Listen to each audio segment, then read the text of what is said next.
하나님 말씀 히브리서 10장 26절부터 35절입니다. 26절부터 35절 제가 봉독해 드리겠습니다. 우리가 진리를 아는 지식을 받은 후 짐짓 죄를 범한즉 다시 속죄하는 제사가 없고 오직 무서운 마음으로 심판을 기다리는 것과 대적하는 자를 태울 맹렬한 불만 있으리라. 모세의 법을 폐한 자도 두세 증인으로 말미암아 불쌍히 여김을 받지 못하고 죽었거든. 하물며 하나님의 아들을 짓밟고 자기를 거룩하게 한 언약의 피를 부정한 것으로 여기고 은혜의 성령을 욕되게 하는 자가 당연히 받을 형벌은 얼마나 더 무겁겠느냐. 너희는 생각하라.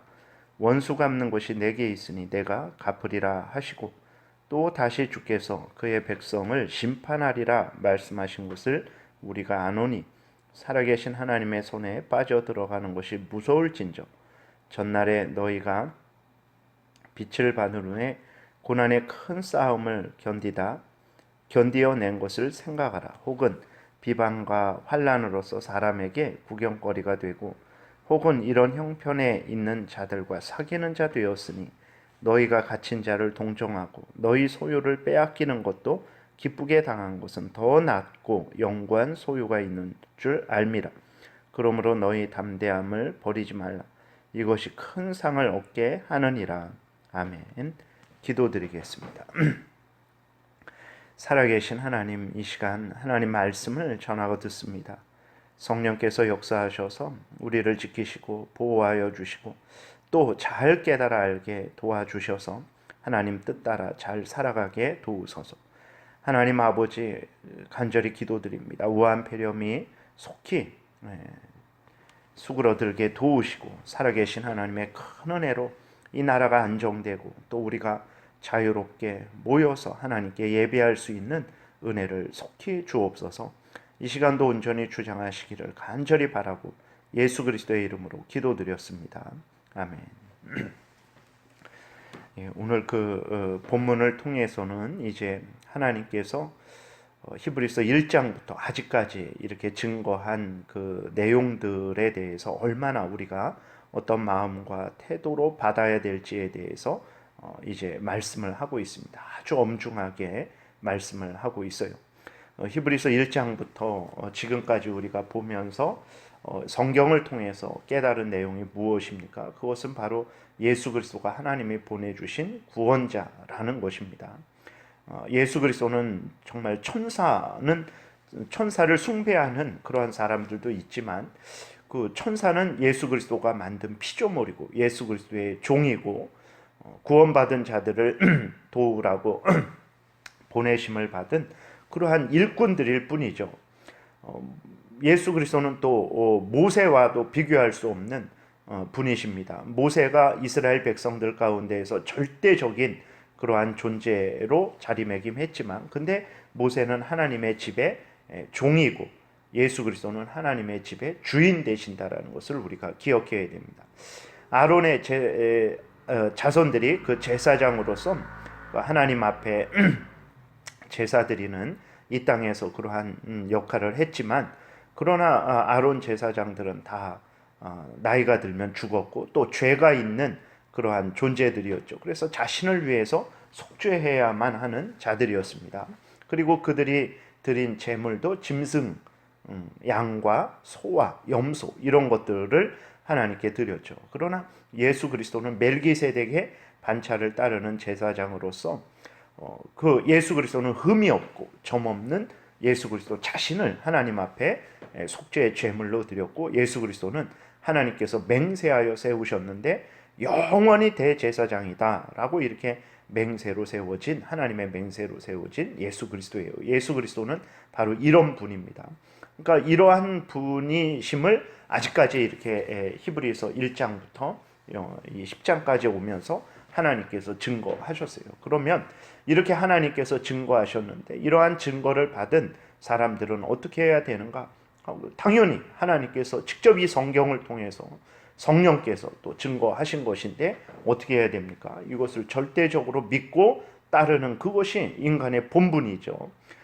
그러나 만약에 이 하나님의 그 말씀을 예수 그리스도가 이런 분이다라는 것을, 이런 구원자다라는 것을 증거하셨는데 무시하고 의심하고 불신하면 어떻게 되겠습니까? 그 여전히 회개하지 않고 악한 사탄 마귀의 종노릇하며 자신의 탐욕을 따라서 살아가는 죄악 가운데 계속 있으면 어떻게 되겠습니까? 26절부터 기록되어 있어요. 우리가 진리를 아는 지식을 받은 후, 그렇죠, 이런 소개를 받았죠. 짐짓 의도적으로 그렇게 죄를 범해요. 그렇게 되면 다시는 속죄하는 제사가 없고 오직 무서운 마음으로 심판을 기다리는 것과 대적하는 자를 태울 맹렬한 불만이 있으리라. 그러니까 하나님께서 이렇게 증거를 하셨는데도 불구하고 듣지를 않는 거예요. 믿지를 않는 거예요. 그리고 그러한 예수 그리스도께서 행하시는 모든 역사는 성령으로 말미암아서 행하시는 역사죠. 그러한 성령께서 역사하셔서 증거하는 모든 것들, 그리고 이렇게 우리가 예를 들어서 복음을 증거하는 것도 성령의 도우심을 통해서 우리가 복음을 증거하는 것이죠. 그래서 우리 힘으로 이렇게 하는 것이 아닙니다.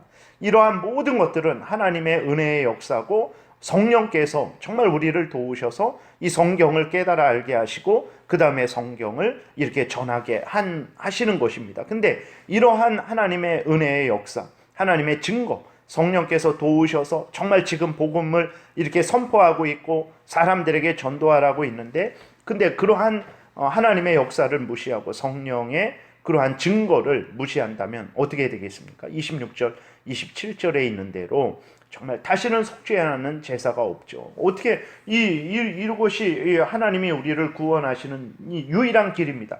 다른 거는 없어요. 뭐 죽어서 연옥에 가서 다시 기회가 주어지냐, 그러지 않습니다. 이 땅에 있는 동안에 이렇게 소개받는 이것이 정말 마지막 기회죠. 이 마지막 기회를 이제 무시하게 됐을 때 결국은 무서운 마음으로 심판을 기다리는 것, 대적하는 자를 태울 맹렬한 불이 우리 앞에 기다린다라는 것을 우리가 기억을 해야 되는 것입니다. 하나님의 은혜의 손길을 뿌리치는 자는 결국은 스스로 돌아올 수 없는 멸망길로 떨어진다라는 것을 기억해야 돼요. 그래서 정말 이러한 교회가 이 땅에 있고 교회를 통해서 하나님의 말씀이 뜻이 증거되죠. 우리 구주 예수 그리스도가 우리의 구원자다라는 것이 증거되고 있습니다. 근데 그 하나님의 역사에 그런 모든 것들은 하나님이 일하시는 거죠.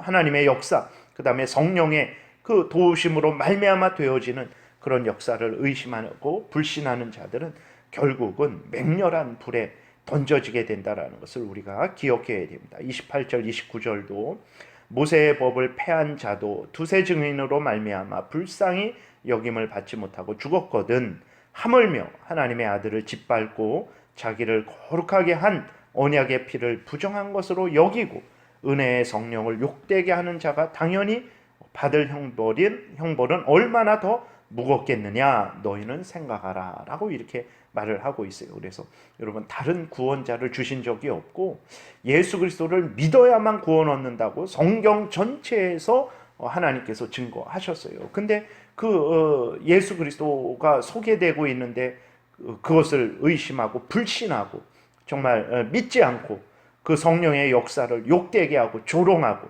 그런 자들이 과연 얼마나 큰 무서운 형벌을 받겠습니까? 30절에서도 원수 갚는 것이 내게 있으니 내가 갚으리라 하시고 또 다시 주께서 그의 백성을 심판하시라 말씀하신 것을 우리가 아노니 살아계신 하나님의 손에 빠져 들어가는 것이 무서울진저 하나님은 이렇게 이라고 이렇게 기록되어 있어요. 하나님은 이렇게 하나님의 복음을 거절하는 자들에게 형벌하십니다. 하나님의 편에 서지 않고 악한 사탄 마귀의, 그것은 사탄 마귀의 종로로 하기로 결정하는 것과 똑같은 거예요. 예수 그리스도를 증거하고 있는데, 구원 얻을 길을 증거하고 있는데, 사탄 마귀로부터 해방받을 길을 증거하고 있는데 그것을 거절한다. 그것은 나는 계속해서 죄 가운데 있겠습니다. 나는 계속해서 사탄 마귀의 종로로 하겠습니다. 나는 계속해서 나아가서 사탄 마귀가 받는 그 형벌도 기꺼이 즐거이 받겠습니다 라고 하는 것과 똑같다라는 것을 기억해야 됩니다. 예수 그리스도를 거절하는 것은 다른 편으로 말하면 나는 뭐 구원 필요 없습니다, 나는 지옥 가도 됩니다 라고 자기가 스스로 인정하는 것과 똑같다라는 것을 기억을 해야 돼요. 그러니까 예수 그리스도를 전할 때 사람들이 교만하게 아유 당신이나 믿으세요, 당신이나 잘하세요 뭐라고 이렇게 하면서 그 예수 그리스도를 믿지 않는 것은 정말 믿음의 눈으로 봤을 때 그냥 복음을 거절한다 이런 의미가 아니고, 정말 나는 사탄 마귀와 함께 거하겠다, 나는 사탄 마귀와 함께 마지막을 같이 하겠다, 나는 사탄 마귀와 함께 지옥에 들어가도 괜찮다 라고 그렇게 결정하는 거예요. 그러니까 그 결정이, 그 불신의 결정이 얼마나 정말 이렇게 어리석고, 정말 그 결정이 얼마나 무서운 결말을 초래하는 결정인지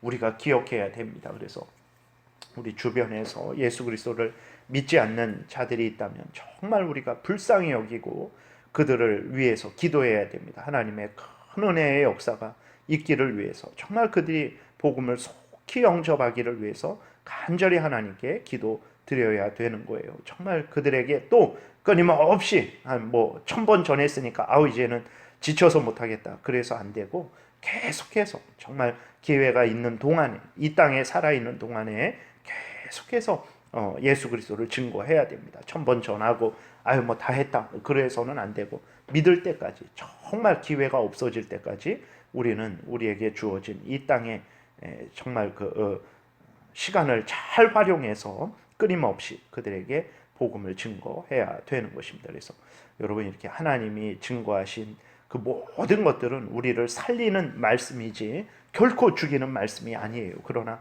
그 살리는 말씀을 거절하는 자는 어쩔 수 없는 거예요. 정말 죽게 되는데, 그게 그냥 육신의 죽음만 있다면 큰 문제가 안 되지만, 그러나 죽어서 영원한 천국이냐 영원한 지옥이냐의 문제가 지금 여기에서 예수 그리스도께서 증거되는 그 복음을 믿고 안 믿고에 의해서 결정이 된다라는 것을 생각할 때 정말 이렇게 우리가 정말 그렇게 쉽게 넘길 수 없는 것이죠. 그래서 여러분들 다시 한번 하나님의 증거를 절대로 무시하지 마십시오. 모세를 통해서 증거된 그 법들도 지키지 않았을 때 하나님께서 정말 어마어마한 큰 형벌을 내리시는데, 하나님께서 이렇게 히브리서 1장에서 이제는 마지막 때에 아들을 통해서, 예수 그리스도를 통해서 직접 그렇게 증거를 하셨고, 그 다음에 성령께서 오셔서 이 모든 일이 지금 성령께서 도우셔서 하시는 일입니다. 성령께서 우리를 돕지 아니하시면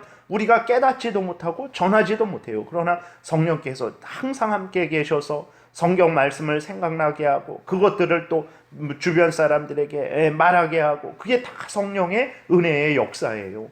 그러한 성령의 은혜의 역사를 무시하고 조롱하고 거절하게 될 때 정말 그 받을 형벌이 얼마나 크고 무겁겠습니까? 다시 한번 우리 자신이 먼저 이 성경을 통해서 증거되는 교회에서, 예를 들어서 설교를 통해서 증거되는 하나님의 말씀, 이 말씀을 중히 여기고 마음에 새기고 믿고 따라야 되겠고, 정말 믿지 않는 자들에게 끊임없이 복음을 전해서 그들이 속히 기회 있을 때 회개하고 돌이키도록 돕는 그러한 전도의 삶을 살아야 되겠습니다.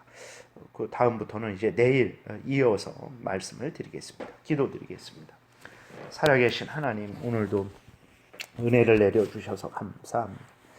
하나님의 이 말씀, 성경에 기록된 이 말씀, 이 성경책이 하나님 여러 다른 책들과 같이 있으면 그렇게 특별하게 빛이 나는 것도 아니고, 또 하나님 이 책이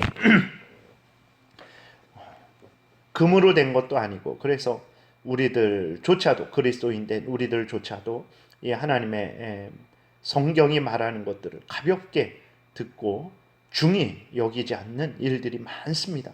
하나님, 정말 하나님의 말씀을 가볍게 여기고 정말 신뢰하지 않고 믿지 않고 순종하지 않는 것이 큰 죄악이라는 것을 깨달아 알고, 성경 말씀, 모든 성경 말씀을 살아계신 하나님의 말씀으로 굳게 믿고 순종하게 도우시고, 이 성경에서 증거하는 대로 구원자 우리 구주 예수 그리스도를 믿지 않는 자들에게 전해서 그들이 기회 있을 때 속히 회개하고 돌이켜 정말 복된 하나님의 은혜를 누리도록 돕는 그러한 전도의 삶 사는 우리 모두가 되게 도우소서.